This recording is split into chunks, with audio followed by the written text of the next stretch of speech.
கேட்டுக்கொண்டிருப்பது உங்க அதிரை எஃப்எம்மில் அதிரை எஃப்எம் மகளிர் மட்டும். வெல்கம் பேக் நேயர்களே, நீங்க கேட்டுட்டு இருக்கீங்க அதிரை எஃப்எம் 90.4. நமது சமூகம் நமது நலன். அதிரை எஃப்எம் மகளிர் மட்டும் நிகழ்ச்சிக்கு உங்கள் அனைவரையும் வரவேற்கிறேன். நான் உங்க ஆர்ஜே ஃபாஹிரா. மிஸ் பண்ணாம நம்ம நிகழ்ச்சிகளை தொடர்ந்து கேளுங்க. இன்னைக்கு நிகழ்ச்சியில யாரு அப்படிங்கிற இந்த ஒரு ஆர்வத்தோடயே எல்லாருமே வெயிட் பண்ணிட்டு இருப்பீங்க அப்படின்னு நினைக்கிறேன். இன்னைக்கு யாரு அப்படின்னு கேட்டீங்கன்னா, தூத்துக்குடி மாவட்டத்தில இருந்து ஆர்கானிக் ஃபுட் பிஸ்னஸ் பண்ணிட்டு இருக்கக்கூடிய மிஸ்ஸஸ் பூர்ணிமா அவர்கள் தான் நம்மளோட நிகழ்ச்சியில் இணைந்திருக்காங்க. ஸோ இயற்கையான முறையில் எப்படி உணவுப் பொருட்கள் தயாரித்து விற்பனை பண்ணுறாங்க, இவங்களுடைய பயண அனுபவங்கள் எப்படி இருக்குது, இவங்க நமக்கு என்ன சொல்ல போகிறாங்க, நிறைய கேட்டு தெரிஞ்சுக்கலாம். வாங்க தொடர்ந்து கேளுங்க, மிஸ் பண்ணாமல் கேளுங்க. வாழ்த்துக்கள் மேம். உங்களை பற்றி நம்ம நேயர்கள் கூட ஷேர் பண்ணிக்கோங்க. வாழ்த்துக்கள். என்னுடைய பேர் பூர்ணிமா. நான் தூத்துக்குடியில இருக்கேன். நான் படிச்சது இன்ஜினியரிங். இப்போ நான் ஃபார்மஸ் ஃபுட் அப்படிங்கிற ஒரு பிராண்ட் நேம்ல மில்லட் வச்சு நிறைய ஃபுட் ப்ராடக்ட் ரெடி பண்ணி கஸ்டமருக்கு கொடுத்துக்கிட்டு இருக்கோம். ஆக்சுவலா 4 இயர்ஸா இந்த பிசினஸ் நான் பண்ணிட்டு இருக்கேன். இப்போ 5th இயர் ஸ்டார்ட் ஆயிருக்கு. Super ma'am. என்ன படிச்சிருக்கீங்க மேம் நீங்க? மேம் நான் முடிச்சது இன்ஜினியரிங் முடிச்சேன் மேம். இன்ஜினியரிங் முடிச்சுட்டு நான் ஒர்க் பண்ணிட்டு இருந்தேன். அதுக்கப்புறம் தான் ஆஃப்டர் மேரேஜ் பிசினஸ் ஸ்டார்ட் பண்ணேன். Okay ma'am. இப்போ நீங்கள் சொன்னீங்க இல்லையா இன்ஜினியரிங் படிச்சிருக்கேன் அப்படின்னு. இன்ஜினியரிங் படிச்சுட்டு அந்த துறை சார்ந்து ஏதாவது ஒர்க் பண்ணலாம் அப்படின்றது மாதிரி இல்லாமல் நம்ம ஆர்கானிக்காக ஒரு ஃபுட் ப்ரிப்பேர் பண்ணி விற்பனை பண்ணலாம் அப்படின்ற ஒரு ஆர்வம் உங்களுக்கு இந்த பக்கம் திருமணத்துக்கான காரணம் என்ன மேம்? நான் இன்ஜினியரிங் முடிச்சுட்டு சென்னையில ஒர்க் பண்ணிட்டு இருந்தேன் மேம். ஸோ எனக்கு அந்த ஒர்க் டைமே எனக்கு பிடிக்கல. ஏன்னா காலையில ஆஃபீஸ்க்கு போறதுக்கு பஸ்ல ரொம்ப தூரம் டிராவல் பண்ணி போகணும். திரும்ப ஈவினிங் வரதுக்கும் அந்த மாதிரி ஆயிரும். ஸோ அந்த ஜாபை நான் ரிசைன் பண்ணிட்டு தூத்துக்குடியில எங்க ஊர்லயே ஸ்டெர்லைட் காப்பர் இருக்குல்ல, அங்க ஒர்க் பண்ணிட்டு இருந்தேன். அப்புறம் ஸ்டெர்லைட்டை க்ளோஸ் பண்ணதுக்கு அப்புறமாட்டி வேலையை விட்டுட்டு வீட்டுல தான் சும்மா இருந்தேன். அப்ப எனக்கு மேரேஜ் ஆகி 5 இயர்ஸா பேபி கிடையாது. அதுக்கப்புறம் கன்சீவ் ஆனப்போ அது அபார்ஷன் ஆயிருச்சு. ஸோ அதுல நான் ரொம்ப வெக்ஸா இருந்தப்போதான் எல்லாருமே குழந்தை இல்லைன்னா ஜென்ரலா எல்லாருமே தெரிஞ்சவங்க எல்லாருமே சொல்றது டாக்டர் பாத்தீங்களா, ட்ரீட்மெண்ட் எடுத்தீங்களா, குழந்தை இல்லையே அப்படின்னு தான் கேட்டுக்கிட்டு இருப்பாங்க. ஸோ அப்ப நான் ட்ரீட்மெண்ட் போறதுக்கு முன்னாடி ஒரு அன்ஹெல்த்தியான லைஃப் ஸ்டைல்ல தான் நானும் என் ஹஸ்பண்ட் இருந்துட்டு இருந்தோம். சரி, அதை நம்ம கொஞ்சம் ஹெல்த்தியா மாத்தி பார்க்கலாம் அப்படின்னு நினைச்சிட்டு தான் சிறுதானியம், இந்த பாரம்பரிய அரிசிகள், பூங்கார் அரிசி, சிறுதானியம் இது எல்லாத்தையுமே எங்களுடைய சாப்பாட்டுல நான் சேர்த்துக்க ஆரம்பிச்சேன். இப்ப நார்மலா பாலே எடுத்துக்கிட்டாலுமே அந்த பால்ல நம்ம ஒரு சீனி போட்டு குடிக்கிறது, இல்லைன்னா அந்த ஹார்லிக்ஸ், பூஸ்ட் அந்த மாதிரி ஏதாவது ஒரு இதை போட்டு குடிப்போம். ஸோ நம்ம அதுக்கு அல்டர்னேட்டிவா ஏதாவது பண்ணலாமே அப்படின்னா இந்த ஹீலர் பாஸ்கர் ஐயா அவங்களுடைய வீடியோ பார்த்து மால்ட் செய்ய ஆரம்பிச்சேன். செஞ்சு அதை குடிக்க ஆரம்பிச்சோம். அப்படியே ஒவ்வொன்றா மாத்திரம் நல்லா ப்ரோட்டீன் ரிச்சா சாப்பிட்றது. புது ஐட்டம் கிடையாது, நம்ம ட்ரெடிஷ்னலா நம்ம யூஸ் பண்ணிக்கிட்டு இருந்த ஐட்டம் தான். நல்லா ஒரு அடை செஞ்சு சாப்பிட்றது, அதே சிறுதானியத்துல செஞ்சு சாப்பிட்றது. நார்மலா வெள்ளை அரிசியில பொங்கல் அந்த மாதிரி செய்யறதுக்கு பதிலாக சிறுதானியத்துல பொங்கல் செய்யறது, சிறுதானியத்துல இட்லி, இந்த மாதிரி நிறைய சிறுதானிய ஐட்டத்தை இன்க்ளூட் பண்ணிட்டு கடைகள்ல இருந்து வாங்கி சாப்பிட்ற ஐட்டம் எல்லாமே ஸ்டாப் பண்ணோம். ஸோ அதனுடைய விளைவு எனக்கு 6 மாசத்துலயே நான் திரும்ப கன்சீவ் ஆகி நார்மல் டெலிவரியில ஹெல்த்தியான ஒரு பேபி பிறந்தாங்க. ஸோ சாப்பாடு விஷயத்துல இவ்வளோ சேஞ்சஸ் பண்ணும்போது நமக்கு ஹாஸ்பிட்டல் போகாமலே நம்ம உடம்புல சேஞ்சஸ் நடக்குது. ஸோ நம்ம சாப்பிட்ட இந்த சாப்பாட்டையே ஒரு ஃபுட் ப்ராடக்டா ரெடி பண்ணி கொடுக்கலாம். இப்போ எனக்கு டைம் இருந்துச்சு, அதனால இது எல்லாத்தையுமே நான் செஞ்சு சாப்பிட்டேன். ஸோ டைம் இல்லாதவங்களுக்கு நம்ம ஒரு ப்ராடக்டா ரெடி பண்ணி கொடுத்தோம்னா அவங்களுடைய ஒர்க்கை சிம்பிளிஃபை ஆகும், அவங்களும் செஞ்சு சாப்பிடுவாங்க அப்படிங்கிற ஒரு மைண்ட்ல தான் ஆரம்பிச்சது இந்த பிஸ்னஸ், ஆர்கானிக் பிஸ்னஸ்குள்ள வந்தது. Super ma'am. இப்போ நம்ம ஆர்கானிக் ஃபுட் நீங்கள் ப்ரிப்பேர் பண்ணி விற்பனை பண்ணுறீங்க இல்லையா? ஸோ என்னென்ன பொருட்களை விற்பனை பண்ணிட்டு இருக்கீங்க அதில்? ஹெல்த் ட்ரிங்க் மிக்ஸ், இந்த சத்து மாவு மெயினா ரெடி பண்றோம் மேம். அதுலயும் 37 ஐட்டம் ஆட் பண்ணுவோம். இந்த 37 ஐட்டத்திலேயே 12 ஐட்டம் நம்ம ஸ்ப்ரவுட் பண்ணி தான் பண்றோம். நம்ம கிட்ட இருக்கிற ஐட்டம்ஸ் எல்லாமே மில்லட் ஆகட்டும், ரைஸ் ஆகட்டும், ஈவன் இந்த சீட்ஸ் எல்லாம் ஆட் பண்ணுவோம்ல, பூசணி விதை, வாட்டர்மெலன் சீடு, சன்ஃபிளவர் சீடு, அது கூட ஸ்ப்ரவுட் பண்ணி தான் நம்ம எல்லாமே சேர்க்கிறோம். ஸோ நம்மளுடைய ப்ராடக்ட்ல இருக்கிற ஹைலைட்டான திங்கே எல்லாமே ஸ்ப்ரவுட் பண்ணி ஆட் பண்றதுதான். ஸோ சத்து மாவு, இந்த பால்ல கலந்து குடிக்கிற மாதிரி மால்ட்டு, அப்புறம் சிறுதானியத்துல நூடுல்ஸ், சேமியா, பாஸ்தா, சிறுதானியத்திலே ரவை இருக்குது. இப்போ கடைகள்ல வந்துட்டு நம்ம வெள்ளை பாம்பே ரவை வந்து வாங்கி சாப்பிடுவோம். அதுக்கு பதிலா வந்துட்டு நம்ம கிட்ட சிறுதானியத்துல வந்து ரெடி பண்ற ரவை இருக்குது. அந்த பாம்பே ரவை வந்து குக் ஆகுறதுக்கு எவ்வளவு டைம் ஆகுதோ அதே டைம் தான் வந்து இந்த ரவையும் எடுத்துக்கும். அப்புறம் நல்லா முளைக்கட்டின சம்பா கோதுமை ரவை, அரிசி ரவைனா வந்து பாரம்பரிய அரிசிகள்ல இருந்து ரெடி பண்ண ரவை அது வந்து இருக்குது. அப்புறம் கருப்பு கவுனி புட்டு மாவு, ரெட் ரைஸ் புட்டு மாவு, என்னெல்லாம் வந்துட்டு பாலிஷ் பண்ண ஒயிட் ரைஸுக்கு வந்து அல்டர்னேட்டிவா நம்ம மில்லட்டு ட்ரெடிஷ்னல் ஐட்டம்ஸ் வந்து வச்சு பண்ண முடியுமோ எல்லா ப்ராடக்ட்டுமே வந்து நம்ம சேல் பண்ணிக்கிட்டு இருக்கோம். இப்போ டெய்லி வந்து கீரை எடுத்துக்கணும். ஆனா நம்மளுக்கு வந்து இந்த கீரைய வாங்கி பறிச்சு அத வந்து சாப்பாடா செஞ்சு சாப்பிடுறது வந்து ரொம்ப கஷ்டமா இருக்கும். ஆஃபீஸ் போறவங்களுக்கெல்லாம் வந்து செய்ய முடியாது.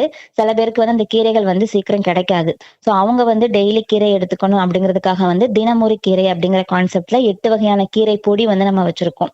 அத வந்து சாப்பாட்டுல பெசஞ்சு சாப்பிடுறது, இட்லி தோசைக்கு தொட்டு சாப்பிடுறது, சூப் வச்சு சாப்பிடுறது, சட்னி செஞ்சு சாப்பிடுறது, இந்த மாதிரி மல்டி பர்ப்பஸா வந்து அந்த கீரை பொடிய வந்து பயன்படுத்திக்கலாம். ஸோ நம்மளுடைய ஐட்டம்ஸ் வந்துட்டு பெரியவங்களும் சாப்பிடுற மாதிரி இருக்கும். அதே நேரத்துல குழந்தைங்களுக்கும் வந்து அத குடுக்குற மாதிரி வந்து இருக்கும். Okay ma'am. Super ma'am. இப்போ நெறைய சொன்னீங்க இல்லையா? எல்லாமே சிறுதானியங்கள பயன்படுத்தியே செஞ்சுட்ருக்கீங்க. என்னென்ன மாதிரியான சிறுதானியங்கள நீங்க பயன்படுத்திட்டு இருக்கீங்க மேம்? நம்மகிட்ட வந்து ராகி, கம்பு மொத்தம் 7 வகையான சிறுதானியம் வந்து இருக்குது. எல்லாமே வந்து பயன்படுத்துறோம். இல்ல மாவு ஐட்டம் சொல்லி பார்த்தீங்கன்னா, ராகி, கம்பு இந்த 2ம் வந்து மொளக்கட்டி பயன்படுத்துறது. மீதி எல்லா சிறுதானியத்தையுமே வந்து மிக்ஸ் பண்ணி அடையா செய்றது, நூடுல்ஸ்ல போடுறது, அந்த மாரி வந்து யூஸ் பண்றோம் மேம். ட்ரெடிஷனல் ரைஸும் வந்து அதே மாதிரி தான். நார்மலா கருப்பு கவுனி அரிசி, பூங்காறு, மாப்பிள சம்பா, காட்டு யானம், கருங்குருவை, இந்த குழந்தைங்களுக்கு வந்து வெயிட் ஏத்துறதுக்காக வந்து பயன்படுத்துற நவரா அரிசி, தூய மல்லி அரிசி, இந்த மாரி அரிசி வகைகளும் சிறுதானியம் எல்லாமே வந்து யூஸ் பண்றோம். Okay ma'am. இப்ப சொன்னீங்க இல்லையா? 7 வகையான சிறுதானியங்கள், இன்னும் நெறைய இந்த அரிசி வகைகளுமே வித்தியாசமா நெறைய சொன்னீங்க. ஸோ இதுக்கான மூலப்பொருட்கள் எல்லாமே உங்களுக்கு எங்கேருந்து கிடைக்குது மேம்? நம்ம எல்லாமே வந்து டைரக்ட்டா விவசாயிகள்ட்ட இருந்து நம்ம வந்து பர்ச்சேஸ் பண்றது தான். ஒவ்வொரு மில்லட்டுக்கும் வந்துட்டு மில்லட்டு, ரைஸுக்கு வந்துட்டு நம்ம ஒவ்வொரு விவசாயிகள்ட்ட வந்து டை அப்ல இருக்கோம். ஒரு 5 விவசாயிகள்ட்ட வந்து டை அப் இருக்கும். அவங்க எல்லாருமே வந்துட்டு ஒரு 2 பேர் வந்து ஆர்கானிக் சர்டிஃபிகேட்டோட வந்துட்டு ஃபார்மிங் லேண்ட் வச்சிருக்காங்க. மீதி 3 பேர் வந்துட்டு அந்த சர்டிஃபிகேட் கிடையாது. பட் வந்துட்டு அவங்க அவங்க வீட்ல மாடு, ஆடு இந்த மாதிரி இருக்கறனால, அதனுடைய வேஸ்ட் எல்லாத்தையுமே வந்து பயன்படுத்தி வயலுக்கு வந்து போட்டு, இயற்கை முறையில வந்து விளைவிச்ச பொருட்கள் தான் வந்து அவங்க வியாபாரம் செய்றாங்க. அவங்க கிட்ட இருந்து தான் நம்ம வந்து வாங்குறோம். மத்தபடி இந்த லோக்கல் மார்க்கெட்ல வாங்குறது, சூப்பர் மார்க்கெட்ல வாங்குறது, மளிகை கடையில வாங்குறது அந்த மாதிரி கிடையாது. டைரக்ட்டா ஃபார்மர்ட்ட இருந்து நம்ம வந்து ப்ராடக்ட் ரெடி பண்ணி கஸ்டமர்ட்ட வந்து குடுத்துடுறோம். Okay ma'am. டைரக்ட்டாவே அந்த இயற்கை விவசாயம் செய்றவங்க கிட்ட இருந்தே வாங்கி, இயற்கையான முறையில நீங்களுமே ப்ரிப்பேர் பண்ணி விற்பனை பண்ணிட்டுருக்கீங்க இல்லையா? ஸோ இப்போ பார்த்தீங்கன்னா, வீட்லயே நீங்க தயாரிக்கிறீங்க. ஸ்டார்ட்டிங்ல இப்போ ஒரு 4, 5 வருஷம் ஆயிடுச்சு. ஸ்டார்ட்டிங்ல இது எப்படி இருந்துச்சு? இப்போ உங்களுக்கு எப்படி போயிட்டுருக்கு? மிஷின் எதுவும் வச்சு ரன் பண்ணிட்டுருக்கீங்களா மேம்?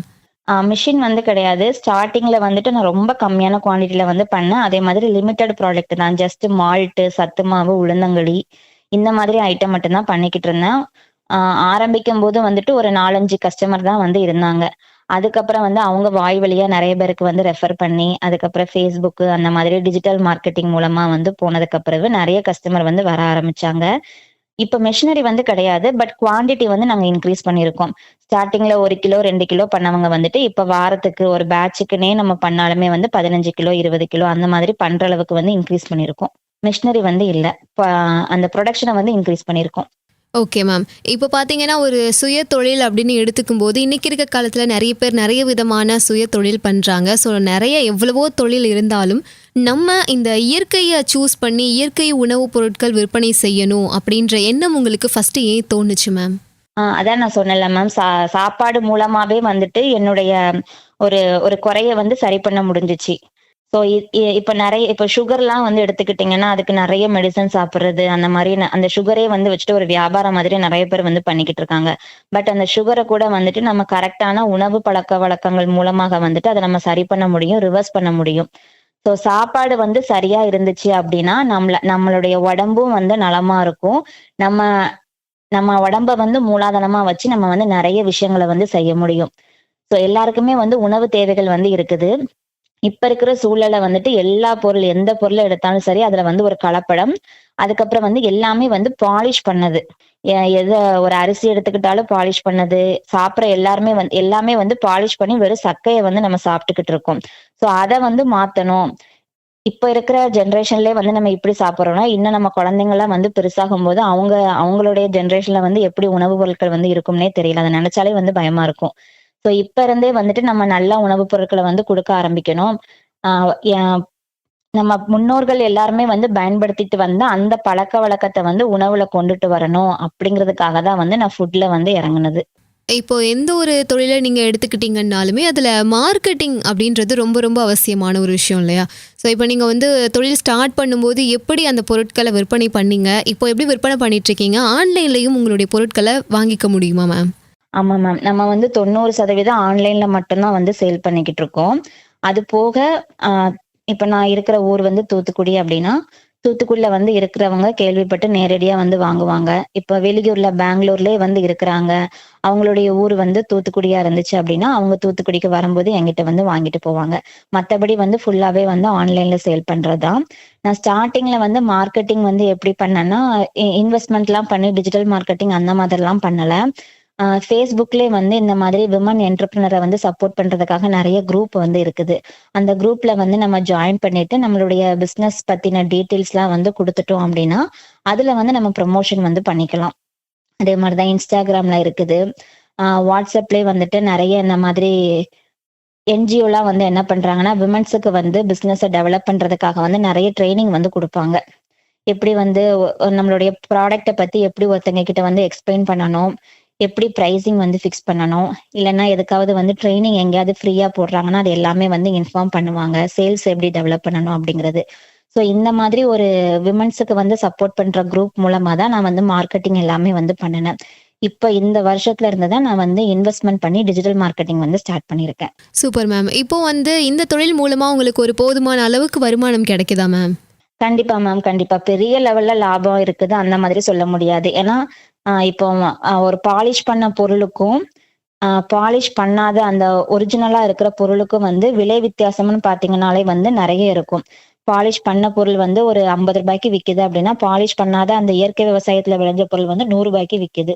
ஸோ நம்ம வந்துட்டு லாபம் அதிகமா பார்க்கணும் அப்படிங்கிறதுக்காக, பொருளோட விலைய வந்து ஏத்தும்போது யாருமே வந்து வாங்க மாட்டாங்க. நம்மளுடைய எண்ணமே வந்து என்னது அப்படின்னா, அந்த உணவு பழக்கத்துல வந்து நல்ல விதமா கொண்டுட்டு வரணும். கலப்படம் இல்லாத உணவுப் பொருள வந்து குடுக்கணும் அப்படிங்கிறதுனால தான். ஸோ எல்லாரும் வந்து வாங்குறதுக்கு ஏத்த மாதிரி ஒரு அஃபோர்டபுளான பிரைஸ்ல தான் நான் சேல் பண்ணிக்கிட்டு இருக்கேன். ரொம்ப கம்மி ப்ராஃபிட்ன்னு சொல்ல முடியாது. ரொம்ப ஹையா கோடிக்கணக்குல வருமானம் வருது அந்த மாதிரியும் சொல்ல முடியாது. கரெக்ட்டா வருது. எனக்கு போதும். எனக்கு வந்து பத்துது.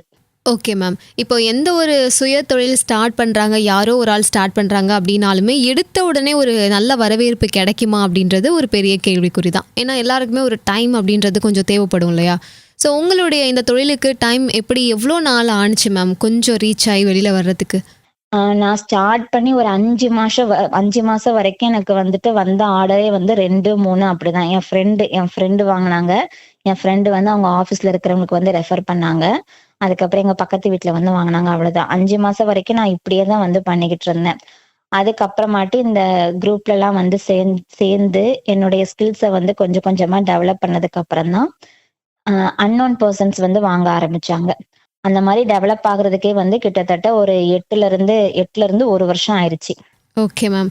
இப்போ ஆரம்பத்துல இந்த ஒரு தொழில தொடங்குனீங்க அப்படிங்கிறப்போ, உங்களுடைய ஃபேமிலி சப்போர்ட் எப்படி இருந்துச்சு? இப்போ எப்படி இருக்கு மேம்? என்னுடைய ஃபேமிலி வந்து நல்லா சப்போர்ட் பண்ணாங்க மேம். ஏன்னா என்னுடைய மாமனார் வந்து ஒரு ஹார்ட் பேஷண்ட். என்னுடைய மாமியார் வந்து ஒரு சுகர் பேஷண்ட். ஸோ வந்துட்டு அவங்களுக்கு வந்து நான் அந்த உணவு பழக்கத்துல வந்து சேஞ்சஸ கொண்டுட்டு வரும்போது, அவங்களுக்குமே அது வந்து புடிச்சிருந்துச்சு. அவங்களும் ஒரு ஒரு அவங்களுடைய உடம்பு வந்து ஹீல் ஆகுறத வந்து பார்க்க ஆரம்பிச்சாங்க. ஸோ நான் இத வந்து ஒரு பிசினஸா ஸ்டார்ட் பண்ணும்பொழுது வந்து அவங்களுக்கு ரொம்ப சந்தோஷமாயிருச்சு. இப்போ ஸ்டார்ட்டிங்ல ப்ராடக்ட்லாம் வாங்குனவங்க வந்து ஃபீட்பேக் குடுப்பாங்க. அதெல்லாம் நான் அவங்க கிட்ட காமிக்கும்போது அவங்க வந்து ரொம்ப சந்தோஷப்படுவாங்க. ஸோ ஃபேமிலி வந்து எனக்கு நல்லா சப்போர்ட் பண்ணாங்க. நான் பிசினஸ் ஸ்டார்ட் பண்ண அப்பதான் வந்து நான் கன்சீவ் ஆயிருந்தேன். ஸோ அப்ப வந்துட்டு எங்க அம்மா வந்து எனக்கு நல்லா சப்போர்ட் பண்ணாங்க. அவங்க வந்து குழந்தைங்களலாம் பார்த்துப்பாங்க, பாப்பாவ பார்த்துப்பாங்க. நான் வந்துட்டு இங்க ப்ராடக்ட் ரெடி பண்றது, டிஸ்பேட்ச் பண்றது அந்த மாரி ஒர்க் வந்து நான் பார்த்துப்பேன். ஸோ ஃபேமிலி வந்து நல்லா சப்போர்ட் பண்ணாங்க. அவங்க சப்போர்ட் பண்ணதுனால தான் நான் இந்த அளவுக்கு குரோத் ஆயிருக்கேன். Super ma'am. இப்போ உங்களுடைய தொழில் வளர்ச்சிக்கு இன்னுமே உங்களுக்கு உறுதுணையா, பக்கபலமா இருக்கக்கூடிய நபர்னா யாருன்னு சொல்லுவீங்க? ஃபேமிலி தான் மேம். அம்மா, ஹஸ்பண்ட் எல்லாருமே தான். எல்லாருமே உங்களுக்கு பக்கபலமா இன்னைக்கு ஒரு இருந்துட்டு இருக்காங்க இல்லையா? ஸோ ஒரு பெண்ணா உங்களுடைய வாழ்க்கையில சந்திச்ச ஒரு மிகப்பெரிய சவால் அப்படின்னா எத சொல்லுவீங்க? அந்த சவால எப்படி சமாளிச்சு கடந்து வந்தீங்க மேம்? ஆ பெண்ணா அப்டின்னா, இப்போ நெறைய இடத்துல வந்துட்டு இந்த ஆன்லைன் மீட்டிங் அப்டின்னா, என்னால வந்து அத அட்டெண்ட் பண்ண முடியும். இப்போ ஆஃப்லைனு எங்கேயாவது ஒரு இடத்துல வந்து ட்ரெய்னிங் போடுறாங்க, இல்லன்னா நம்ம ப்ராடக்ட் வந்து டிஸ்ப்ளே பண்றதுக்கு வந்து ஒரு இடத்துல ஸ்டால் போடுறாங்க அப்டின்னா, கண்டிப்பா அது வந்து என்னால முடியாது. ஏன்னா குழந்தை இருக்கு. குழந்தைய வந்து நம்ம தான் பார்த்துக்கணும். குழந்தை வந்து அம்மாவ விட்டு வேற எங்கேயும் போமாட்டாங்க. ஸோ அவங்கள தூக்கிட்டு வந்து நம்ம எல்லா இடத்துக்குமே முடியாது. ஸோ ஒரு அம்மாவா, ஒரு பெண்ணா வந்து அந்த குழந்தைகள பார்த்துக்கிற ரெஸ்பான்சிபிலிட்டி வந்து இருக்கிறதுனால, என்னால நெறைய மீட்டிங் அட்டெண்ட் பண்றது, ஸ்டால் போடுறது அந்த மாரி நெறைய விஷயங்கள் வந்து பண்ண முடியல. இருந்த இடத்திலே வீட்டுக்குள்ளேயே இருந்துட்டு என்னலாம் பண்ண முடியுமோ, அத மட்டும் தான் என்னால பண்ண முடிஞ்சதே தவிர, வெளிய வெளிய வந்து போயிட்டு நெறைய எக்ஸ்போஷர் வந்து பண்ண முடியல மேம். அந்த சவால கிராஸ் பண்ணணும் அப்படின்னு அதுக்கடுத்து எப்படியாவது யோசிச்சீங்களா மேம்? ஆமா. இப்ப பாப்பா ஸ்கூலுக்கு போறாங்க. ஸ்கூல் போக ஆரம்பிச்சுட்டாங்க. இந்த ஜூன்ல இருந்து ஸ்கூல் போக ஆரம்பிச்சுட்டாங்க அப்படின்னா, எனக்கு வந்து கொஞ்சம் ஃப்ரீயா இருக்கும். அதுக்கப்புறம் நான் வந்துட்டு மீட்டிங் அட்டெண்ட் பண்றது அந்த மாரி இடத்துக்கு வந்து நான் போக ஸ்டார்ட் பண்ணிருவேன். Okay ma'am. இப்போ நீங்க வந்து ஒரு சுய தொழில ஒரு 4, 5 வருஷமா பண்ணி, இப்போ ஒரு நல்ல வளர்ச்சி அடையக்கூடிய ஒரு சூழல்ல நல்லா ரன் பண்ணிட்டுருக்கீங்க அப்படின்னு சொல்லலாம். ஸோ இந்த டைம்ல உங்கள மாதிரியே சுய தொழில் நம்மளும் ஸ்டார்ட் பண்ணணும் அப்படின்னு நினைக்கக்கூடிய நபர்களுக்கு நீங்க சொல்ல நினைக்கக்கூடிய ஆலோசனைகள் என்னவா இருக்கும்? ஆ சோ இது பெண்கள் வந்துட்டு ஒரு பொருளாதார ரீதியா வந்து கண்டிப்பா அவங்க வந்துட்டு யாரையும் டிபெண்ட் பண்ணாம இருக்கணும். இப்போ வேலைக்கு வந்துட்டு நம்ம போறதா இருந்தாலும் சரி, இல்லன்னா ஒரு பிசினஸ் பண்றதா இருந்தாலும் சரி, எந்த வகையா இருந்தாலும் சரி. ஆனா வேலைக்கு போறத விட இந்த மாரி பிசினஸ் வந்து பண்ணும் பொழுது, அது வந்து அவங்களுக்கு ஒரு தனி சந்தோஷத்த வந்து குடுக்கும். இப்ப என்னுடைய நிலைமையில இருந்து நான் வந்து ஃபீல் பண்ணது என்னன்னா அதுதான். வேலைக்கு போயிட்டு ஒருத்தங்க கீழ வந்து நம்ம வேலை செஞ்சு, காலையில இத்தன மணிக்கு போயிட்டு, இத்தன மணிக்கு வரும்பொழுது, நமக்கு வந்து டைம் இருக்காது. ஃபேமிலிக்கும் டைம் ஸ்பெண்ட் பண்ண முடியாது. நமக்குன்னு சொல்லிட்டு ஒரு டைம் வந்து ஸ்பெண்ட் பண்ண முடியாது. பட் நம்ம அதே இத வந்து ஒரு பிசினஸா செய்யும்போது, அதுல வந்துட்டு ஃபுல்லா நம்மளுடைய எஃபோர்ட் வந்து போடுறோம். அது வந்து ஒரு குழந்தை மாதிரி நம்ம பிசினஸ் வந்து ஸ்டார்ட்டிங்ல இருந்து எப்படி எப்படிலாம் வந்து வளருது. அதெல்லாம் வந்து பார்க்கும்போது நமக்கு ரொம்ப சந்தோஷமா இருக்கும். ஒரு மன நிம்மதி வந்து கிடைக்கும். ஸோ எந்த ஒரு சுயதொழிலா இருந்தாலும் சரி, தைரியமா வந்து நீங்க ஸ்டார்ட் பண்ணுங்க. பிசினஸ் பண்ணணும் அப்டின்னா, அதுக்கு வந்து பெரிய இன்வெஸ்ட்மென்ட் வேணும். நெறைய பேர் சப்போர்ட் இருந்தா தான் வந்து நம்ம பண்ண முடியும். அந்த பிசினஸ பத்தி ஏ டூ இசட் வந்து எல்லாமே தெரிஞ்சுக்கிட்டு தான் பண்ண முடியும். அப்படிலாம் கிடையாது. நமக்கு ஸ்டார்ட் பண்ணணும்னு தோணிருச்சுன்னா, டிலே பண்ணக்கூடாது. அன்னைக்கே ஸ்டார்ட் பண்ணிறணும். அதுக்கு வந்து ஒரு பிள்ளையார் சுழியாவது போட்டு நம்ம ஏதாவது ஒண்ணு பண்ணிறணும். பண்ணிட்டு, நம்ம அதுலருந்து அந்த பிசினஸ வந்து டெவலப் பண்றதுக்கு என்னலாம் நமக்கு தேவைப்படுதோ, அது எல்லாத்தையுமே வந்து ஒண்ணு ஒண்ணா கத்துக்கிட்டோம்னா, நம்ம பிசினஸ் வந்து நல்லா டெவலப் ஆயி கொண்டு முடியும். இப்ப நானே ஸ்டார்ட் பண்ணும்போது, எனக்கு அந்த ப்ராடக்ட்ட வந்து எப்படி செய்யணும், அந்த விஷயம் மட்டும் தான் எனக்கு தெரியும். மத்தபடி எப்படி வந்து பேக்கிங் போடணும், அதுக்கு வந்து எப்படி கவர் வந்து யூஸ் பண்ணணும், எப்படி லேபிள் போடணும், இந்த மாரி எதுவுமே எனக்கு தெரியாது. பட் நான் வந்து ஸ்டார்ட் பண்ணிட்டேன். ஸ்டார்ட் பண்ணி எனக்கு தெரிஞ்ச அளவுக்கு கவரு, பேக்கிங்லாம் போட்டு குடுத்தேன். அதுக்கப்புறமாட்டி வந்துட்டு ஒவ்வொன்னா வந்து கத்துக்க ஆரம்பிச்சேன். பேக்கிங் பத்தி, லேபிளிங் பத்தி, மார்க்கெட்டிங் பத்தி, எப்படி பேசணும், இந்த மாதிரி எல்லாமே கத்துக்க ஆரம்பிச்சுட்டு, இப்ப என் பிசினஸ் வந்து நல்லா டெவலப்மெண்ட் வந்து போய்க்கிட்டு இருக்கு. பட் நான் எதுவுமே எனக்கு தெரியாது. அதனால நம்ம எப்படி ஸ்டார்ட் பண்றது அப்படின்னு சொல்லிட்டு நான் வந்து நிக்கல. ஒண்ணு தெரிஞ்சிருக்கு. அத வச்சு நம்ம ஸ்டார்ட் பண்ணி நம்ம டெவலப் பண்ணிருவோம் அப்படி சொல்லிட்டு நெனச்சேன். ஸோ சின்ன இன்வெஸ்ட்மென்ட்டா இருந்தாலும் பரவால்ல. ஒரு ரூ. 500 ரூ. 1000ன்னு சொல்லிட்டு ஒரு குட்டியான இன்வெஸ்ட்மென்ட் போட்டு கூட நீங்க வந்து ஒரு பிசினஸ வந்து ஸ்டார்ட் பண்ணிட்டு, அதுல கன்சிஸ்டன்சியா நீங்க பண்ணிக்கிட்டே இருக்கணும். கன்சிஸ்டன்சி வந்து ரொம்ப முக்கியம். இப்போ நம்ம இன்னைக்கு ஒரு 10 நாள் நம்ம வந்து ஒரு ஒரு ப்ராடக்ட்ட வந்து சேல் பண்ணணும்னு நெனைக்கிறோம். அந்த ப்ராடக்ட் வந்து சேல் ஆகல. அந்த பிசினஸ் வந்து நல்லா போகல அப்படின்னா, அத வந்து டக்குன்னு விட்டுறக்கூடாது. ஒண்ணுமே நடக்கலையே அப்படின்னு சொல்லிட்டு. தொடர்ந்து அத வந்து நம்மளுடைய உழைப்ப வந்து நம்ம போட்டுக்கிட்டே இருக்கணும். கன்சிஸ்டன்சியா ஒரு விஷயத்த வந்து நம்ம பண்ணும்போது, கண்டிப்பா அந்த பிசினஸ் வந்து டெவலப் ஆகும். மேம், இப்போ நீங்க சொன்னீங்க ஒரு சுய தொழில் ஸ்டார்ட் பண்ணணும் அப்படின்னா வந்து நம்ம எடுத்த உடனே ஏதோ ஒன்று நம்ம தெரிஞ்சுக்கிட்டோம், கற்றுக்கிட்டோம், இன்னும் நிறைய கற்றுக்கலாம் அப்படின்ற ஒரு ஆர்வத்தோட ஸ்டார்ட் பண்ணிடணும், அதுக்கு ஒரு புள்ளியாவது வச்சிடணும் அப்படின்னு சொன்னீங்க. ஸோ அதை தாண்டி பார்த்தீங்கன்னா ஒரு தொழில் தொடங்குறதுக்கு கண்டிப்பாக அது ஆண்களாக இருக்கட்டும் பெண்களாக இருக்கட்டும் அவங்கக்கிட்ட இது இருந்தால் தான் நிச்சயமாக உங்களால் ஒரு தொழில் ஸ்டார்ட் பண்ண முடியும் அப்படின்னா என்னவா இருக்கும் மேம்? நம்பிக்கை தான் மேம். அவங்க மேல அவங்க வந்து நம்பிக்கை வைக்கணும். இந்த பிசினஸ் வந்து ஸ்டார்ட் பண்ண போறேன் அப்படின்னா, என்னால முடியும். கண்டிப்பா நான் வந்து பண்ணிருவேன் அப்படின்னு சொல்லிட்டு அவங்க வந்து நம்பிக்கை வைக்கணும். அதே மாரி இந்த கூட ஆள் சேர்த்து பண்றது, அந்த மாரி விஷயமே வந்து இருக்கவே கூடாது. அதாவது கூட ஆள் சேர்த்து பண்றதுன்னா, அவங்கள மாதிரியே வந்து யோசனை பண்ணக்கூடிய ஆட்களா இருந்தா அவங்கள வந்து சேர்த்து பண்ணணும். நான் வந்து என்ன நினைக்கிறேன்னா, நம்மள மட்டுமே நம்பி நம்ம வந்து ஆரம்பிக்கணும். இப்ப நான் ஆரம்பிச்சது வந்து அந்த மாதிரி தான். என் ஹஸ்பண்ட் சப்போர்ட் பண்ணுவாங்க, மாமியார் சப்போர்ட் பண்ணுவாங்க. அவங்க எல்லாரும் ஹெல்ப் பண்ணுவாங்க அப்படின்னு நினைச்சுட்டு நான் எதுவுமே ஆரம்பிக்கல. முழுக்க முழுக்க நான் செய்ய போறேன். நான் தான் இந்த பிசினஸ வந்து கொண்டுட்டு போறேன். அப்படின்னு நினைச்சு தான் வந்து நான் ஸ்டார்ட் பண்ணேன். ஸோ நம்ம மேல நம்பிக்கை வச்சு ஒரு விஷயத்த வந்து ஸ்டார்ட் பண்ணோம் அப்படின்னா, கண்டிப்பா அது வந்து டெவலப்மெண்ட் ஆயிரும். Super ma'am. இதுவரையும் பார்த்தீங்கன்னா உங்களுடைய பயணம் சார்ந்தும் உங்களுடைய தொழில் சார்ந்தும் பெண்களுக்காகவும் நிறைய விஷயங்கள் ஷேர் பண்ணீங்க. இப்போ ஒரு பெண்ணா, ஒரு சுய தொழில் முனைவோர் அப்படின்ற எல்லாத்தையுமே கடந்து ஒரு பெண்ணா மற்ற பெண்களுடைய வளர்ச்சிக்கு நீங்க சொல்ல நினைக்கக்கூடிய தகவல்னா என்னவா இருக்கும்? இப்ப நான் வந்துட்டு ஒரு பெண்ணா இருந்து நான் பிசினஸ் பண்றதுனால எனக்கு வந்து ஒரு வருமானம் கிடைக்குது. இந்த வருமானத்தை வச்சுதான் என்னுடைய பாப்பா வந்து வயித்துல இருந்ததுல இருந்து அந்த ஃபுல் எக்ஸ்பென்சஸ் வந்து நானே தான் பாத்துக்கிட்டேன். இப்ப என் ஹஸ்பண்டை வந்து டிபெண்ட் பண்ணி இருக்கிறதோ வேற யாரையோ டிபெண்ட் பண்ணி இருக்கிறது வந்து எதுவுமே கிடையாது. பாப்பாக்கு என்னென்ன வேணுமோ, எனக்கு என்னென்ன வேணுமோ, இப்ப வரைக்கும் அதை வந்து நானே தான் பாத்துக்கிட்டு இருக்கேன். சோ அது வந்து எனக்கு ரொம்ப ரொம்ப ரொம்ப வந்து சந்தோஷமா இருக்குது. எதுக்கு எடுத்தாலும் கணவர்கிட்ட போய் கேக்குறது, இல்லைன்னா அம்மா அப்பாட்ட கேக்குறது, அந்த மாதிரி எதுவுமே வந்து எனக்கு இல்ல. சோ பெண்கள் வந்துட்டு இந்த மாதிரி பினான்சியலா வந்து இண்டிபெண்டா இருக்கும் பொழுது, அது வந்து அவங்களுக்கு ஒரு நல்ல ஒரு சந்தோஷத்தை வந்து கொடுக்கும். அவங்களுக்கு வந்து தைரியத்தை வந்து குடுக்கும். வேற யார்கிட்டயாவது வந்து நம்ம போய் அவங்கள கேட்டு நிக்கும்போது வந்துட்டு, நமக்கே வந்து ரொம்ப கஷ்டமா இருக்கும். நம்மளால ஒண்ணுமே செய்ய முடியாது அப்படிங்கிற ஒரு மாதிரி கில்ட்டியான ஃபீல் வந்து நமக்கு வந்துரும். அதே நேரத்துல நம்ம கிட்ட வந்து ஒரு காசு இருக்குது. நமக்கு என்னென்ன தேவையோ அத நம்ம பண்ணிக்கிறோம். நம்ம குழந்தைங்களுக்கு தேவையானத நம்மள பண்ணிக்கிறோம் அப்படிங்கிறப்ப வந்து நமக்கு ஆட்டோமேட்டிக்கா வந்து ஒரு தைரியம் வரும். கண்டிப்பா வந்து நம்மளால எதுனாலும் செய்ய முடியும் அப்படிங்கிற ஒரு நம்பிக்கையும் வந்து நமக்குள்ள வந்து உருவாகும். Super ma'am. இப்போ இதுவரையும் பார்த்தீங்கன்னா நிறைய நல்ல நல்ல விழிப்புணர்வு விஷயங்களை எங்கள் கூட நீங்கள் ஷேர் பண்ணீங்க. ஸோ இப்போது நம்மளுடைய அதிரை எஃப்எம்க்கும் அதிரை எஃப்எம் நேயர்களுக்கும் ஃபைனலாக நீங்கள் சொல்லக்கூடிய விஷயங்கள்லாம் என்னவா இருக்கும்? கண்டிப்பா வந்து பெண்கள் வந்துட்டு ஏதாவது ஒரு வகையில வேலைக்கு வந்து போகணும். அது பிசினஸா இருந்தாலும் சரி, இல்லைன்னா இன்னொரு இடத்துல வந்து வேலை பார்க்கறதா இருந்தாலும் சரி. ஏதோ ஒண்ணு வந்து அவங்களுக்காக அவங்க ஏதாவது ஒண்ணு பண்ணணும் அப்படிங்கறது வந்து நான் நினைக்கிறேன். வீட்டுல இருக்கிறதோ, குழந்தைங்கள பாத்துக்கிறோம், ஹஸ்பண்ட பாத்துக்கிறோம், அது மட்டுமே வந்து பண்ணக்கூடாது. அவங்க அவங்க வந்து அவங்களுக்குன்னு சொல்லிட்டு ஏதாவது ஒண்ணு தனியா வந்து பண்ணணும். இப்ப வீட்டிலேயே இருந்து குழந்தைங்க ஹஸ்பண்ட பாத்துக்கிட்டாலுமே வந்துட்டு அது மட்டுமே இருக்கக்கூடாது. அவங்களுடைய உடல்நலனை வந்து பாத்துக்கிறது, அவங்கள வந்துட்டு க்ரூமிங் பண்ணிக்கிறது, அந்த மாதிரி அவங்களையும் வந்து நல்லா பாத்துக்கணும். அவங்களையும் நல்லா பாத்துக்கணும், ஃபேமிலியும் நல்லா பாத்துக்கணும். முடிஞ்ச அளவுக்கு வந்துட்டு ஏதாவது ஒரு வேலைக்கோ இல்லைன்னா பிசினஸோ வந்து பண்ணிட்டு அவங்களுக்கான வருமானத்தை வந்து ஈட்டிக்கணும். இதுதான் மேம் சொல்ல விரும்புறேன். ஆதிரை எஃப்எம் வந்துட்டு கண்டிப்பா இந்த விமன்ஸ் டேக்காக வந்து 1 இயர் ஃபுல்லா இந்த மாதிரி பெண் தொழில் முனைவோரை பத்தி வந்து இன்டர்வியூ எடுத்து போடுறீங்க. அது வந்து ரொம்ப ரொம்ப வந்து ஊக்கமளிக்கிறதா வந்து இருக்குது. இந்த மாதிரி பெண்களுக்காக வந்து நிறைய விஷயங்கள் வந்து பண்ணும்போது அவங்களுக்கு வந்து ஒரு நம்பிக்கை வரும். அது வந்து ஒரு மோட்டிவேட்டடா வந்து இருக்குது. இதே மாதிரி வந்து நிறைய நல்ல விஷயங்கள் வந்து பெண்களுக்கு சப்போர்ட் பண்ற மாதிரி நீங்க பண்ணணும் அப்படிங்கிறது வந்து என்னுடைய வேண்டுகோள். நேயர்களே இதுவரையும் நிகழ்ச்சியை முழுமையாக கேட்டிருப்பீங்க அப்படின்னு நம்புகிறேன்.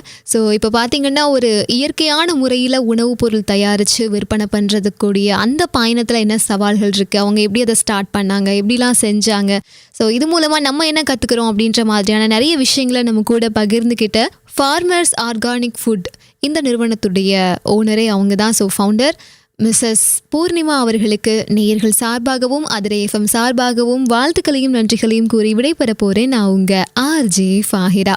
நிகழ்ச்சி பற்றிய கருத்துக்கள், விமர்சனங்கள், ஆலோசனைகள் தெரியப்படுத்த 7337776904 இந்த நம்பருக்கு கால் பண்ணியோ அல்லது வாட்ஸ்அப் மூலமாவோ தெரியப்படுத்தலாம். இது நம்ம அதிரை எஃப்எம் 90.4, நமது சமூகம் நமது நலன். நீங்கள் கேட்டுக்கொண்டிருப்பது உங்க அதிரை எஃப்எம்மில் அதிரை எஃப்எம் மகளிர் மட்டும்.